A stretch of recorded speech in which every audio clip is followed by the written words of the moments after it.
আজ উনুনে গলদা চিংড়ি কষা রান্না করছি। মাছগুলো ভেজে নিচ্ছি।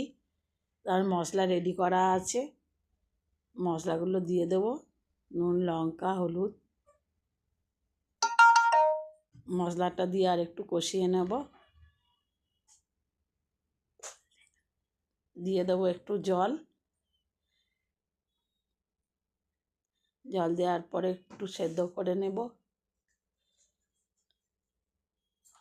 দিয়ে দেব নুন। জল দিয়ে দেব, একটু সেদ্ধ হয়ে যাক। সেদ্ধ হয়ে গেলে কিছুক্ষণ পরে নামিয়ে নেব। ফুটতে আরম্ভ করে দিয়েছে, আর একটু গ্রেভিটা ঘন ঘন হয়ে এলে এটা নামিয়ে নেব। এত সুন্দর উনুনটা জ্বলছে, এই উনুনে রান্নার টেস্টই আলাদা হয় খেতে।